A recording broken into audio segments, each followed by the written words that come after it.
પણ મિત્રો મને એક વાત યાદ આવી આ 10,000 કરોડના પેકેજ ઉપર। અહીં મંચ ઉપર બધા આપણા આગેવાનો એ વાત કરીને કે સરકારમાં આમ ને સરકારમાં તેમ ને સરકાર આમ। મને તો જ્યારથી વિસાવદરના લોકોએ ગાંધીનગર મોકલ્યો ત્યારથી મેં સરકાર ભાળી નથી। મને તો ત્યાં રોજ સર્કસ જોવા મળે છે।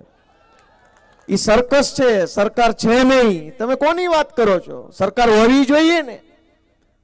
દોસ્તો 10,000 કરોડ રૂપિયાનું પેકેજ આવીને જાહેર કર્યું। જૂના જમાનામાં ભવાયા આવતા, આખો દી ગામમાં માગે, પછી રાતે 92 લાખ માળવાનો રાજા બને। ગામ આખું બેઠું હોય સામે ને એમ કે માગ માગ કે માગી આપું, એટલે જનતામાંથી કોઈ કઈ માગે કે ન માગે 10,000 કરોડ આપ્યા। ખબર પડે તો પાછો ઈનો ઈ હામો મળે કે ભાઈ 10 રૂપિયા આપો ને। થાય છે કે નથી થતું આવું?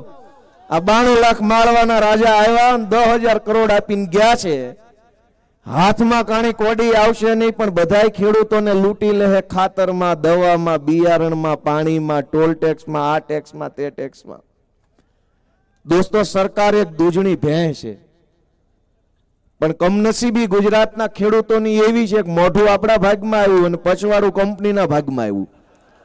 તમારે નકરું ખાણ દીધા કરવાનું, પૂળા નાખ્યા કરવાના, નીળ નાખ્યા કરવાની, સરકાર ધરાય એટલે આંકોરથી કંપની કાઢી લે છે।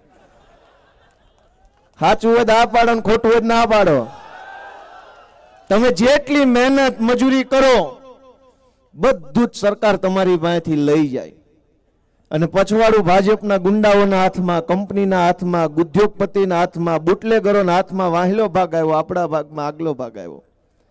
ગમે એટલી મહેનત કરો વધે નહીં કાંઈ, સરકાર ખાઈ જાય ને ઓલી બાજુથી કાઢી લે, દોઈ લે છે।